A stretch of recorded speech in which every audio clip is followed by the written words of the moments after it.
everyone, welcome to Pennsylvania Bigfoot Structures.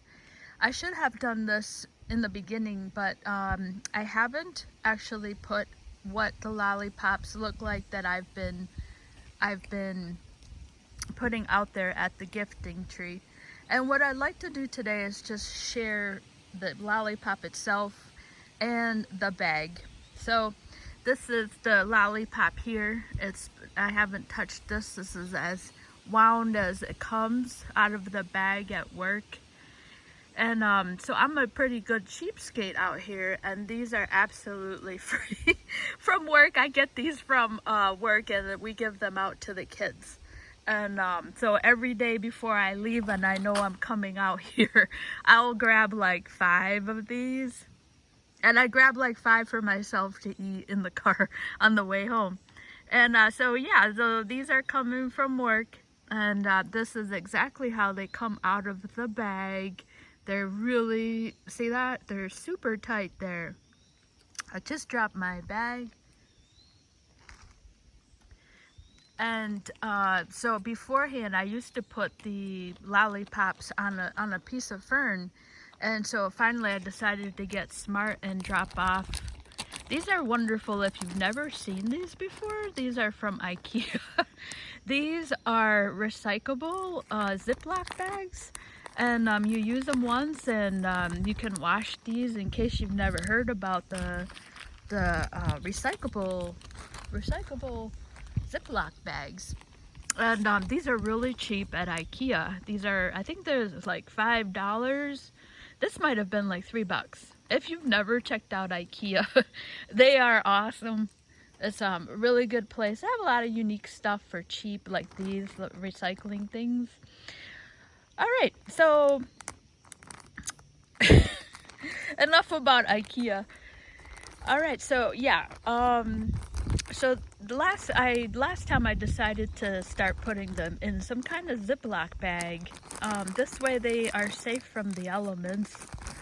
And so this week I decided really to get a lot because I haven't, it sometimes with the weather doesn't cooperate, or, you know, just things come up and I'm not always able to get out here. And even though I try to get out here at least once a week, just in case I am interacting with the Sasquatch, I want to, all the Bigfooters like Ron Moorhead and everyone, they really suggest being really consistent in their environment. So if I'm going to have interaction with the Sasquatch, I try to keep it up about a week. This summer I've been kind of going off and going down to Maryland and fishing, and so I'm going to try and get back to being here about once a week. So really, I think the last time I've been here is a couple of weeks, which is a long time for me. It doesn't sound like a lot, but I mean, I was up here a lot. And so for me, it's a lot for me to have gone a couple of weeks. So what I did last time is I leave this open. I want to share what looks like claw marks, which I try to put this in here too, and show that this is how I expect to find something trying to get in here that doesn't have fingers, you know, because a Sasquatch can get in here. I leave this open. And so I'm just waiting for my interaction with the Sasquatch. And so here's a hole that, you know, could be a claw mark. This doesn't surprise me. This is what I really expect to see for a critter like a raccoon. So raccoons, I looked it up. Raccoons, possums, and you probably know this already. Raccoons, possum, and skunks, they pretty much have the same type of front claws. They have short front claws and long back feet. So they all have the same consistency in their claws in the front. And here's another hole. And I see lots of little puncture marks here of something trying to get in. So this is what I expect to see. See, something's trying to get in here, right? They don't know that this is open. they can go in through this way. So I feel like this is pretty consistent with critters that they are trying to get in. They see the bag like this, but they haven't got to the top yet. So it's not that they don't know how to get in there, I just don't think they're aware. So this is my drop. I'm not going to share this again, but I just want to give an idea of the bag and the lollipops going in. I don't share the tree. When I decided to start gifting, I felt wrong to videotape the gift in case there is a Sasquatch there. I decided to, if they don't like electronics, I decided to keep the camera off that area. You never know. Yeah, so that's why I don't film the gifting tree, just in case. And so here's some more claw marks. So that's pretty consistent with what I should expect from claws. And the other thing about the raccoon, I actually found a video on YouTube of or on the internet someplace, of a raccoon that's actually holding a lollipop. So it's perfectly plausible for each one of those three critters, the skunk, raccoon, and a possum, to hold that lollipop in their hand. So the other thing I wanted to share right quick is, so I just finished popping a couple of updates on the intact wrapper and the 3 sticks. That was really kind of interesting. Now I also want to share just some other debris that is also, well, I hear a owl. It's, you know, it's not mind-blowing, but it is. I want to share what I should expect. I think this is just regular critters, you know.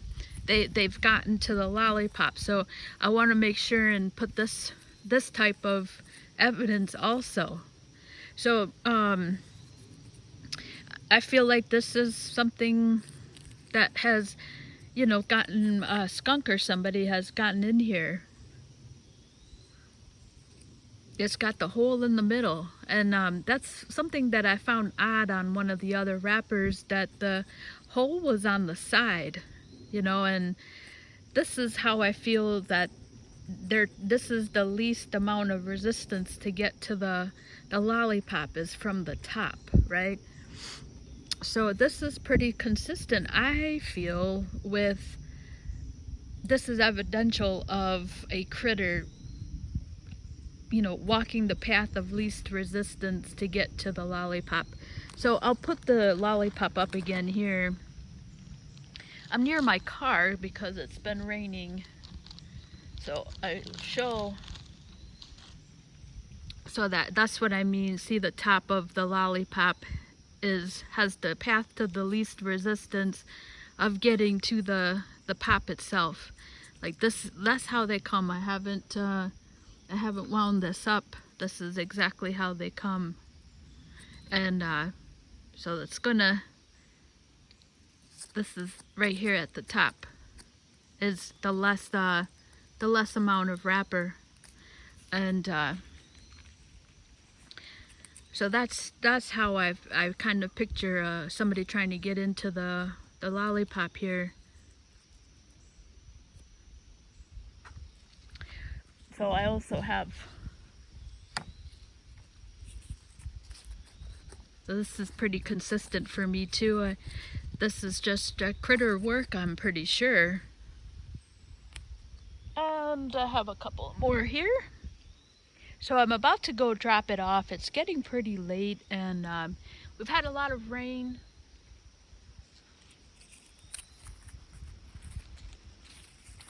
And here's another pretty comparable piece of wrapper that seems consistent with a tear, with something trying to get at the lollipop here.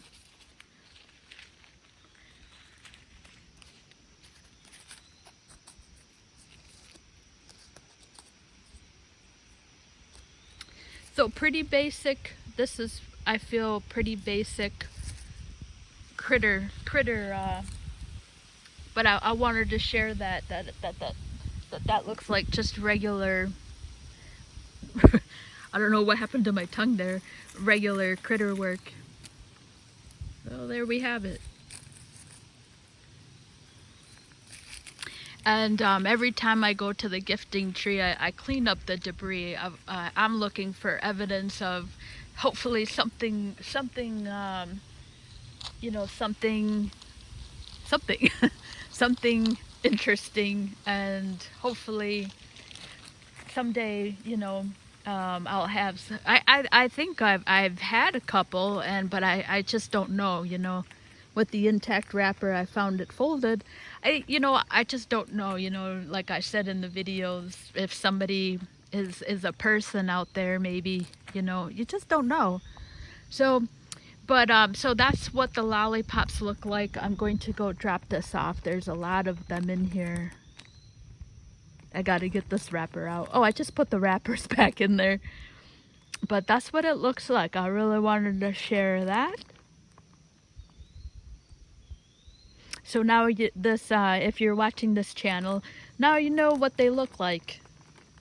And hopefully someday I'll have an indisputable interaction that just can't be explained. All right, so just our thoughts out to the folks out in Hawaii again. Thank you so much for watching.